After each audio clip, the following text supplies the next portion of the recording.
चलो तो आज एक अलग टॉपिक हम अभी करेंगे। क्या ये है तुम्हारे पास number of solutions by graph. हाँ, ये एक इम्पॉर्टेंट टॉपिक है जहाँ पे हम ग्राफिकल ट्रांसफॉर्मेशन या ग्राफिकल कर्व स्केचिंग लगा के कर्व ड्रॉ करते हैं और उसके बाद नंबर ऑफ सॉल्यूशन देखते हैं।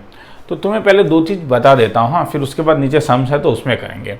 तो सबसे पहले तुम लोग को मैं ये बताता हूँ कि कैसे हम कर्व स्केचिंग को दोबारा मैं डिटेल्स में कराऊंगा। हाँ, कर्व स्केचिंग को डिटेल्स में कराऊंगा जब हम लोग लिमिट्स कर लेंगे।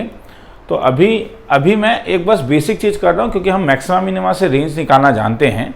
तो उसी के हेल्प से अगर मैं तुम्हें कभी बोलूँ कि draw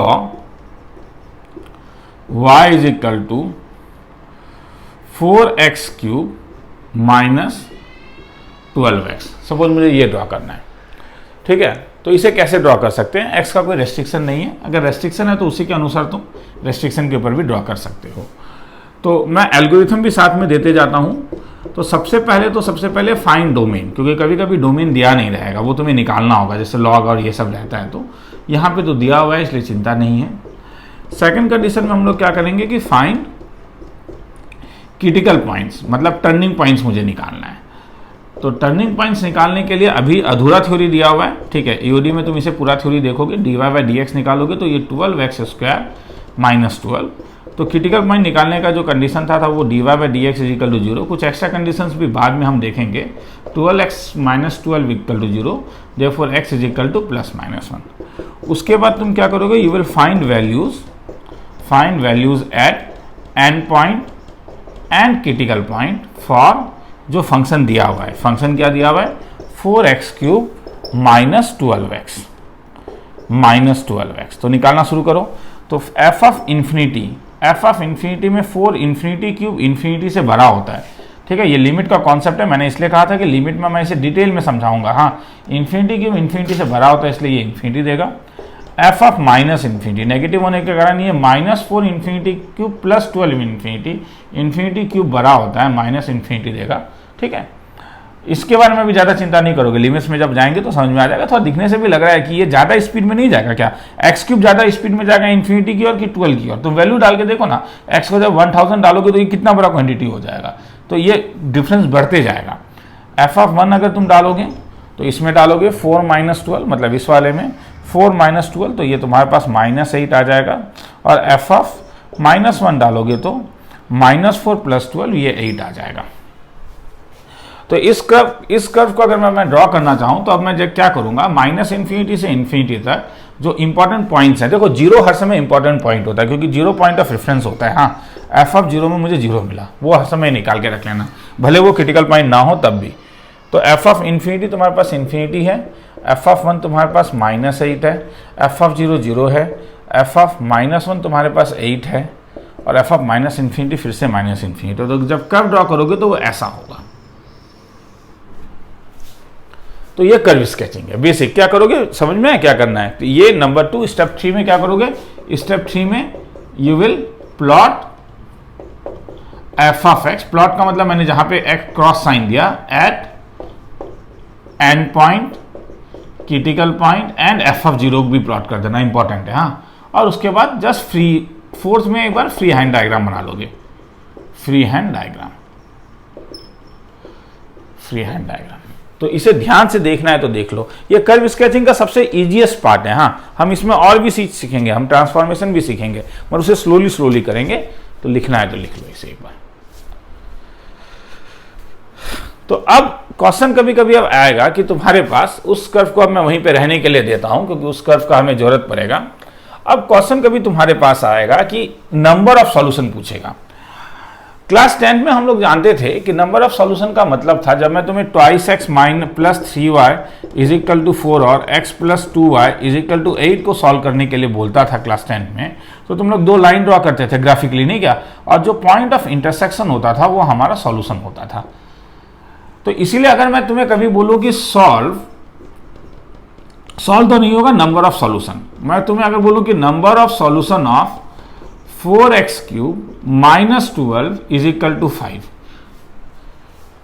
4x³ minus 12x is equal to 5, तो देखो इसे सॉल्व करना आसान बात नहीं है। ये क्यूबिक इक्वेशन है, क्वाड्रेटिक नहीं है, तो हम डायरेक्टली सॉल्व नहीं कर सकते हैं।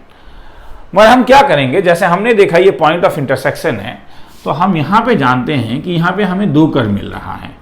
एक कर्व मिल रहा है y is equal to 4x³ minus 12x, इसमें वो स्ट्रेट लाइन था, यहाँ पे ये कर्व स्केचिंग से आएगा, और एक लाइन मिलेगा y इज इक्वल टू 5 जो एक हॉराइजेंटल लाइन होता है। तो मेरा मेन एम अब है कि इन दोनों का पॉइंट ऑफ इंटरसेक्शन निकालना है।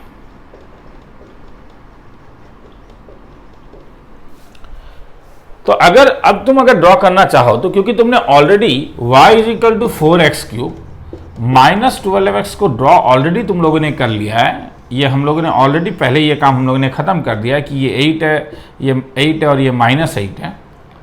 तो अब मुझे ड्रॉ करना है 4x³ minus 12x is equal to 5। तो 5 वाला जो लाइन होगा वो यहाँ पे एक होगा, नहीं क्या, ये होगा 5 वाला लाइन, ये लाइन है, कर्व है, कर्व ड्रॉ करोगे तो ये लाइन हो गया y इज इक्वल टू 5 का, और ये कर्व हो गया y इज इक्वल टू किसका, 4x³ माइनस 12x। तो ये तो जितने बार अपने आपस में कट कर रहा है, ये जहां जहां कट कर रहा है वो उसके सॉल्यूशंस होंगे, तो हेंस इट हैज 3 सॉल्यूशंस। तुम यही नहीं, तुम इतना भी बोल सकते हो कि it has 1 positive solution, 1 positive solution and 2 negative solution.